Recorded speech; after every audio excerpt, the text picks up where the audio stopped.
Good morning student. आज हम लोग बायो अवेबिलिटी जो हमारा चैप्टर शुरू है उसका लास्ट जो फैक्टर की कैटेगरी है फिजियोलॉजिकल फैक्टर्स वो हम डिस्कस करने जा रहे हैं और इसके साथ ही हमारा बायो अवेबिलिटी चैप्टर जो है वो खत्म होने वाला है। तो इसमें हम 5 फैक्टर्स मीन्स जो है वो डिस्कस करने वाले हैं। पहला फैक्टर जो है इफेक्ट ऑफ जीआई फ्लूइड, फिर सेकंड है जीआई ट्रांजिट टाइम, थर्ड है फर्स्ट पास इफेक्ट। ये कई बार 3 मार्क्स के लिए पूछा गया है, 2 मार्क्स के लिए पूछा गया एग्जाम में। फर्स्ट बहुत इंपॉर्टेंट है डिजीज स्टेट और एब्जॉर्बिंग सरफेस। ये 5 जो फैक्टर्स है हम कैटेगरी हमारी फिजियोलॉजिकल फैक्टर्स के अंदर में हम डिस्कस करने वाले हैं। ठीक है, तो यहाँ पर हम लोग सबसे पहला जो है चेंजेस इन पीएच इन बायोअवेबिलिटी जो हम लोगों ने देखा ना इफेक्ट ऑफ जीआई फ्लूइड, इसका मैं स्टार्ट कर रही हूँ। ये फर्स्ट फैक्टर है, उसका एक्सप्लेनेशन यहाँ पे लिखा हुआ है चेंजेस इन पीएच इन बायोअवेबिलिटी। अब बायोअवेबिलिटी का पीएच पर कैसे रोल होगा वो मैं आपको बता देती हूँ। सबसे पहले तो आपको ये ध्यान में रखना है कि स्टमक जो हमारा पोर्शन है बॉडी का, वहां पर एसिडिक पीएच होता है और जैसे जैसे हम स्मॉल इंटेस्टाइन की तरफ बढ़ते जाते हैं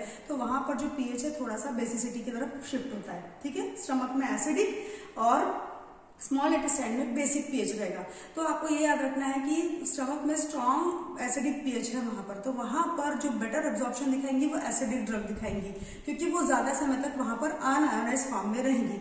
सेम हम उसी तरीके से स्मॉल इंटेस्टाइन का पोर्शन जब डिस्कस कर रहे थे, यहाँ पर बेसिक वाली ड्रग जो है वो ज्यादा समय तक अनआयोनाइज्ड फॉर्म में रहेंगी और वो बहुत अच्छे से वहां पर एब्जॉर्ब होगी, बहुत अच्छी बायो अवेबिलिटी दिखाएगी। ठीक है, तो इसको हम बहुत अच्छे से एग्जाम्पल के तरह से समझ लेते हैं।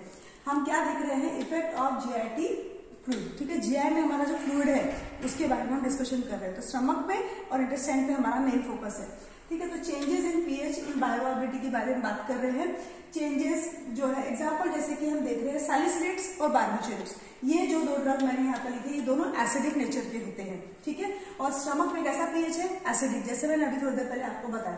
तो ये जो दोनों ड्रग है एग्जाम्पल के तौर पर हम डिस्कस कर रहे हैं, तो ये रिमेन्स अनआयोनाइज्ड रहेगी। जितना अच्छा अनआयोनाइज्ड फॉर्म में रहेगी, जितना देर तक अनआयोनाइज्ड फॉर्म में रहेगी, उतना बेटर एब्जॉर्प्शन, उतनी ही अच्छी बायो अवेबिलिटी। नेक्स्ट एग्जांपल हम पैथेडिन और इफेड्रिन का यहाँ पर डिस्कस कर रहे हैं। इसका जो नेचर है वो कैसा है, यहाँ पे लिखा हुआ है, देखो क्या लिखा है मैंने, बेसिक। और ये बेटर एब्जॉर्ब होगी कहाँ से, बेटर एब्जॉर्ब होगी वो जो है स्मॉल इंटेस्टाइन में। स्मॉल इंटेस्टाइन में रिमेन्स अनआयोनाइज्ड रहेगी और अनआयोनाइज्ड जितना देर तक रहेगी उतना ही अच्छा एब्जॉर्प्शन, उतनी अच्छी बायोअवेबिलिटी। तो हम लोगों ने ये देख लिया इफेक्ट ऑफ जीआई फ्लूइड में हम लोगों ने स्टमक का पीएच और इंटेस्टाइन के पीएच को यहाँ पे डिस्कस कर लिया। नाउ नेक्स्ट है सेकंड है जीआई ट्रांजिट टाइम। इसको पहले समझ लो क्या है। जीआई ट्रांजिट टाइम का मतलब कितने देर के लिए ड्रग स्टमक में रहता है। ट्रांजिट मतलब कि वो एम्प्टिंग कब हो रही है, स्टमक की एम्प्टिंग कब हो रही है, कब वो कंटेंट स्मॉल इंटेस्टाइन में जाएगा, वहां से फिर एब्जॉर्प्शन के लिए जाएगा, वहां से फिर सिस्टमिक सर्कुलेशन में आएगा। ये हो गया जीआई ट्रांजिट टाइम। तो ये डिपेंड करता है स्टमक की मोटिलिटी और पेरिस्टाल्टिक मूवमेंट के ऊपर।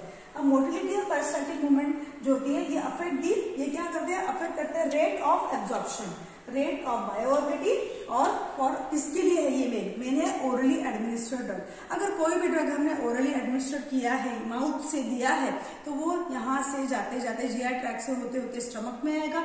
स्टमक में रहने के बाद में पेरिस्टाल्टिक मूवमेंट या गैस्ट्रिक मोटिलिटी के जरिए वो स्मॉल इंटेस्टाइन में आगे सरकेगा, बराबर, और फिर वहां से वो एब्जॉर्प्शन होगा, वहां से वो सिस्टमिक सर्कुलेशन में आएगा और वो फिर बायो अवेलेबल होकर अपना रिस्पॉन्स शो करने वाला है। ठीक है, तो यहाँ पर हम देख रहे हैं एग्जाम्पल के तौर पर हम देख रहे हैं एब्जॉर्प्शन ऑफ, जैसे कि यहाँ कुछ ड्रग्स लिखी है मैंने, अमॉक्सिसिलिन लिखा है, एम्पेसिलिन लिखा है और सिफालेक्सिन। रिड्यूस, इनका जो बायोअवेबिलिटी है वो रिड्यूस हो जाती है इन प्रेजेंस ऑफ फूड। अगर आपने ये ड्रग्स फुल स्टॉक में लिए तो क्या हो जाएगा, ये जो एब्जॉर्प्शन के लिए आगे जाएंगे नहीं। क्यों, क्योंकि इनका जो एम्प्टिंग है, गैस्ट्रिक एम्प्टिंग है, वो स्लो हो जाता है। फूड की प्रेजेंस इन ड्रग के एब्जॉर्प्शन को अफेक्ट करती है। इसीलिए बोला जाता है कि जब भी ये जो 3 एंटीबायोटिक है, अमॉक्सिसिलिन, एम्पेसिलिन और सिफालेक्सिन जो ले रहे हैं वो एम्प्टी स्टमक में लेना है। क्यों, क्योंकि एम्प्टी स्टमक रहेगा तो ये जल्दी से ट्रांजिट हो जाएगी, जल्दी से स्टमक को छोड़कर स्मॉल इंटेस्टाइन में जाएंगी और वहां से अपना एब्जॉर्प्शन होकर बायो अवेलेबल हो जाएगी। वहीं अगर आपने इसको फूड के साथ ले लिया, मतलब खाना खाया और उसके बाद लिया, तो इसका जो एब्जॉर्प्शन है वो डिले हो जाएगा। तो ये हम लोगों ने देखा सेकंड फैक्टर जिसका नाम है GI transit time. Now third आपको बता रही हूँ फर्स्ट पास इफेक्ट, बहुत ज्यादा इंपॉर्टेंट है, अच्छे से समझेंगे इसको, ठीक है। ओरली एडमिनिस्ट्रेड ड्रग है, माउथ से दी जाने वाली ड्रग जो है उसको कहाँ पर आना है, उसका फाइनल डेस्टिनेशन क्या है, सिस्टमिक सर्कुलेशन में आना है।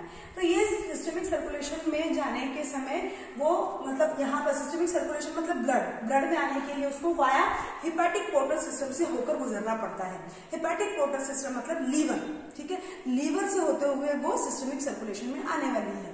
पर क्या होता है, कभी कभी ऐसा होता है कुछ ड्रग के केसेस में क्या होता है, entire absorb dose when expose to liver. जब पर्टिकुलर कोई ड्रग ऐसी होती है, उसके एग्जांपल में आपको बताऊंगी कौन सी ड्रग के साथ में ये इफेक्ट देखने को मिलता है।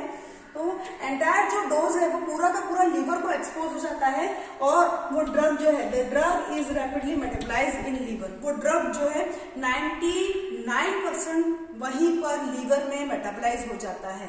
अगर आपने लिया हुआ डोज 99% लीवर में ही मेटाबोलाइज हो गया तो वो टारगेट साइट पे कितना पहुंचेगा, एकदम स्मॉल फ्रैक्शन मतलब 1%, ठीक है।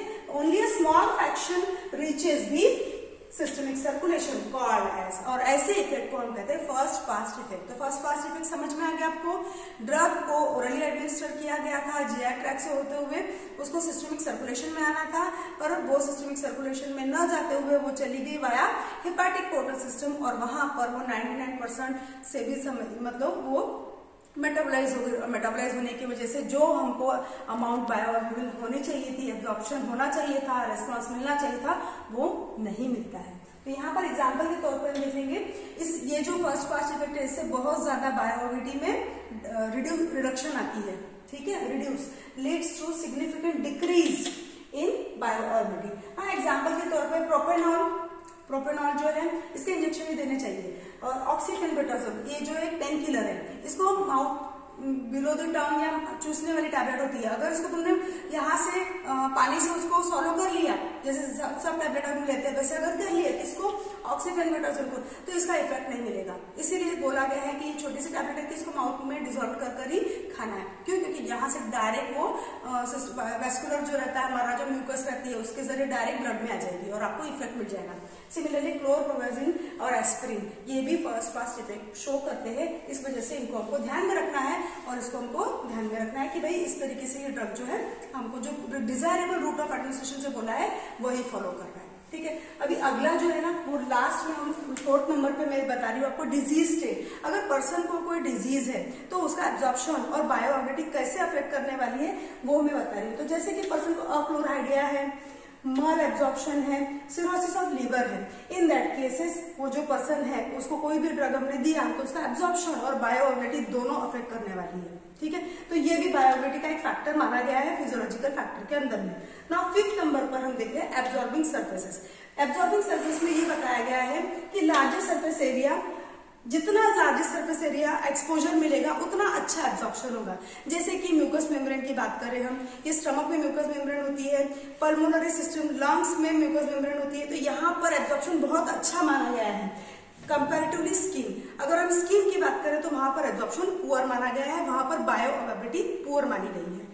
देख लेते हैं, largest surface area more will be the absorption and more will be the bioavailability. Example है उसका mucous membrane of stomach and pulmonary and mouth cavity. यहाँ पर एब्जॉर्प्शन बहुत अच्छा है क्योंकि यहाँ पे सरफेस एरिया ज्यादा मिलता है और कंपेरेटिवली, बट स्किन के केस में बोला गया है has poor absorption and bioavailability as compare to this, ठीक है। तो आज हम लोगों ने क्या क्या देख लिया, आज हम लोगों ने देखा बायोअवेलेबिलिटी के लास्ट बीट में फिजियोलॉजिकल फैक्टर्स देखे जिसमें मैंने 5 फैक्टर आपके सामने डिस्कस किए।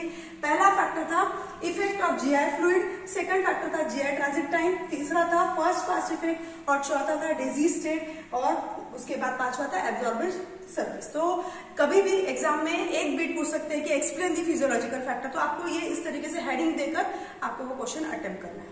Thank you.